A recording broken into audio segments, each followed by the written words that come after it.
महाराज जी, आपके चरणों में कोटि कोटि प्रणाम। महाराज जी, मैं पिछले 3 साल से हरे कृष्णा महामंत्र जप करता हूँ, 2.25 घंटे।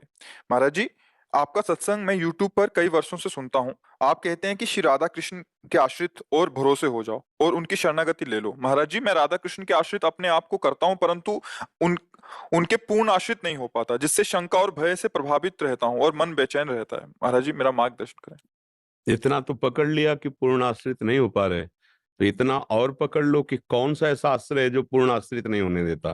किसका आश्रय ऐसा है जो मुझे रोक रहा है पूर्ण आश्रय से? पकड़ सकते हो? कौन है ऐसा? ढूंढा अपने अंदर अपने ही जन है, है? अपने ही जन है, घर के हाँ अपने जन है जिनसे प्रयास नहीं कर हाँ सकते। हाँ, जी, बाहर वाले घर के और अंदर वाले घर के अपने जन ही हमें धोखा दे रहे हैं। बात समझना, सही बात पकड़ी। अब इसको भगवान श्री राम के श्री मुखारविंद से भगवान ने कहा, जननी जनक बंधु सुत दारा तनु धन धाम सुहृद परिवारा। ये जो है बाहर वाले, ये हमारे भगवद आश्रय में बाधा पहुंचा देते हैं। और अंदर वाले मना खष्टान इंद्रियाणी प्रकृति स्थान कर सती, मन और 5 ज्ञान इंद्रियां, ये भोगों में संसार में विचरण करने के कारण मुझे भगवान से विहीन कर देती है। समझ रहे ना? अब चोर पकड़ में आ गया, अब हमको इसको हटाना है। हम में बल है नहीं कि इनको हम हटा सके, पक्की बात, क्योंकि हम अपना बल खो चुके। अब जैसे बहुत जन्म हो चुके संसार में राग से जीते हुए, और ये जन्म भी संसार के राग में ही जी रहे हैं। अब हिम्मत नहीं पड़ रही कि इनके राग को तोड़ सके। तो अब एक बल है, हारे को नाम जप करते रहो, वो सब हटा देगा। सब सब बिल्कुल। आप सब बल हारे को, सूर किशोर कृपाते सब बल हारे को हरि नाम। अंदर से बार बार कहो, अंदर से प्रभु से, प्रभु आप जान रहे हो मैं कहाँ फंसा हूं, नाथ आप ही मुझे इस राग से हटा सकते हो। तो शरीर से दूर जाना नहीं पड़ेगा, शरीर के समीप रहते हुए भी राग खत्म हो जाएगा। शरीर से दूर जाने पर 20 वर्ष अलग रहने पर भी राग बना रहता है। और अगर भजन बल से राग का त्याग हो जाए तो वैसे ही प्यार करते हुए, वैसे ही व्यवहार करते हुए आप आंतरिक वैरागी बने रहेंगे। और खास बात है अंदर का वैराग्य होना। जैसे घर बार सब छोड़ करके चले और राग विषयों में है तो बात नहीं बनेगी। राग अनुराग में बदल गया है ना, तो लड़का बच्चा पति पत्नी सबके बीच में रहते हुए भी वो महात्मा है। समझ रहे ना? वेश परिवर्तन खास बात नहीं, उद्देश्य परिवर्तन खास बात। हमारे अंदर बात आ गई कि अब हमारा और सही बात, आप जिनसे राग कर रहे हैं उनमें भगवान ही है, भगवान से ही राग है। अगर भगवान पत्नी के हृदय से अंतर ध्यान हो जाए तो आप भला राग करके दिखाओ उसके शरीर में, पुत्र के शरीर या किसी भी शरीर, गुरु के शरीर में भगवान ही तो ना। अगर ये भगवान अंतर ध्यान हो जाए तो अभी इसकी हालत खराब कर दी जाएगी, आग जला दिया गाड़ दिया जाएगा ऐसा। तो हम अनजाने में भी भगवान से ही राग कर रहे हैं, ये जान ले तो हमें जिन रूपों से राग कर रहे हैं उनसे राग रहित होने का सौभाग्य मिल जाएगा। सबकी ममता ताग बटोरी मम पद मनहि बांध बड़। और ये होता है नाम जप और सत्संग। जैसे सत्संग सुने ना, तो मोह इसे ही कहते हैं। और मोह गए बिनु राम पद होई न दृढ़ अनुराग। और मोह नाश विवेक से होता है, और विवेक सत्संग से होता है। सत्संग भगवान की कृपा से मिलता है, और वो अपने ऊपर खूब कृपा है नहीं? बिनु सत्संग विवेक न होई, और राम कृपा बिनु सुलभ न सोई। होए विवेक मोह भ्रम भागा, तब सब विषय विलास विरागा। राग रहित हो गया ना। सत्संग हमको मिल रहा है, ये बड़े सौभाग्य की बात है। नाम जब हम ईमानदारी से करें और उसका फल चाहें कि हमें प्रभु से अनुराग हो। ये जितना भी हमारा व्यवहार है ये हम करें ऐसे, पर अनुराग प्रभु से हो, किसी से राग ना हो, वो कर देंगे। वो सामर्थ्यशाली प्रभु हैं, उन्हीं की कृपा प्रसाद से ऐसी बात आती है। नहीं तो बड़ा कठिन है राग का त्याग करना। नहीं देखो, बहुत पीछे की बात है। एक बहुत अच्छे महात्मा थे, जब काशी में घाट में रहते थे तो घाटों से ही विश्वनाथ जी के दर्शन करने जाते थे, तो प्रायः मिला करते थे।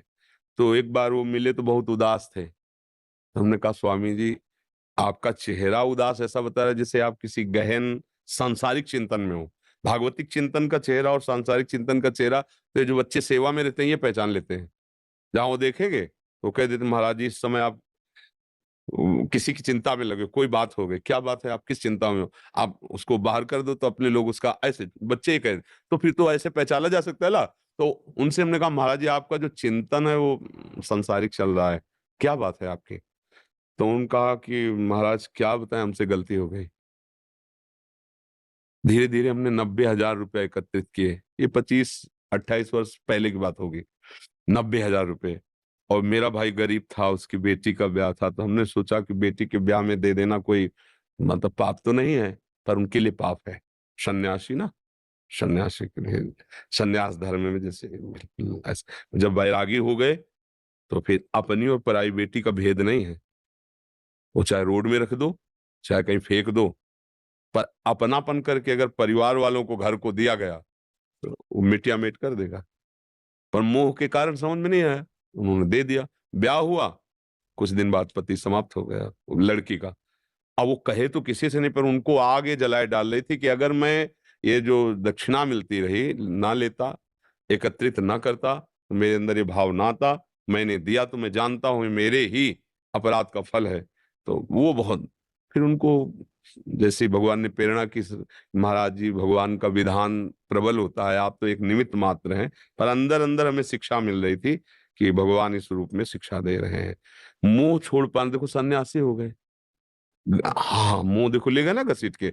मुंह छोड़ना बहुत कठिन बात होती है, वो अंदर रहता है और अंदर वाला खत्म हो जाए तो घर में रहते हुए भी आप महात्मा हैं, समझ रहे ना। और वो भगवान ही कृपा करते हैं, उनकी शरण में हो, उनका नाम जप करो, सत्संग सुनो, वो सब कृपा कर देते हैं। पहले जो मंत्र जब करता था मैं, तो शुरू में साल भर तक मन में बहुत उल्लास उत्साह उमंग रहता था, अंदर से एक बहुत मन खिला खिला रहता था। इधर कुछ 8-10 महीने से मतलब 2-2.5 घंटे जब करता हूँ, 16 माला करता हूँ, हरे कृष्ण कृष्ण हरे हरे, हरे राम राम राम हरे हरे।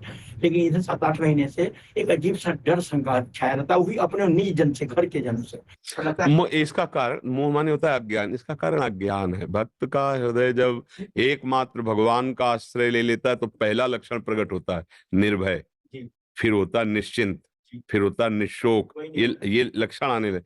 आश्रय ना, घर का आश्रय, परिवार का आश्रय, उनसे स्नेह, उनसे प्यार, ऐसे ही करो और उनमें भगवत भाव कर लो बस। शक्ति आशा हम नहीं रखते हैं बाबा कि हमको कुछ करें, लेकिन उनका जो द्वेष मेरे प्रति है, अब किस चीज एक तो बात बताए, मार्कंडेय ऋषि के आश्रम के समीप जो है एक राजा और एक वाणिज्य कार्य करने वाले वैश्य दोनों मिले। उन्होंने राजा से पूछा आप कैसे, तो उन्होंने कहा कि राज्य छिन गया है और निकाल दिए गए हैं, पर मुझे अपने उसी राजपद की चिंता हो रही है, मुझे राज रानियों की चिंता हो रही है, मैं जी नहीं सकता।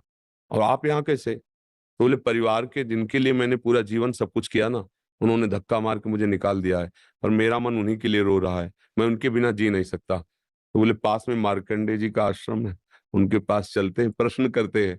तो उन्होंने जाकर तो उन्होंने कहा यही भगवती माया है यही भगवान की माया। जैसे हम कहते हैं ना हमें कोई आसक्ति नहीं, ये वो आसक्ति बोल रही है। जैसे हम कहते हैं ना हमें कोई अहंकार नहीं, वो अहंकार ही बोल रहा है। अगर अहम ना हो तो बोलने की सामर्थ्य नहीं आएगी कि मेरे को अहंकार नहीं है। तुम अहंकारी हो, शांत। और अहंकार है तो कैसे आप कह सकते हैं अहंकार है? मेरे अंदर बिल्कुल अहंकार नहीं। अगर वो कहे कि तुम अहंकारी हो सकता है, मुझे नहीं दिखाई दे रहा, ये संत है इनको दिखाई दे रहा होगा, हो सकता है। वो अहंकार नहीं है ना, इसलिए वो स्वीकार कर लेगा। तो इसलिए हमें चाहिए कि हम अपनी गलती को गलती स्वीकार करें कि मुझे परिवार से राग है, हे हरि आप कृपा करके मुझे अनुभव कराओ कि आप ही मेरे परिवार के रूप में हो और मैं आपके ही भाव में परिवार से प्यार करूं। अलग जाने की जरूरत नहीं है, भाव बदलने की जरूरत है। बस भाव बदला कि आप जीत गए। और भाव बिगड़ जाए तो बाजार में सामान मारी घूमती है, भाव बिगड़ गया तो संसार में मारे घूमना पड़ेगा। और भाव बन जाए तो बड़ी अच्छी कीमत मिलती नहीं। बोले अब भाव बाजार में इसका उठ गया है तो संसार से भाव उठाओ, प्रभु की तरफ भाव लगाओ, अभी कीमत हो जाएगी।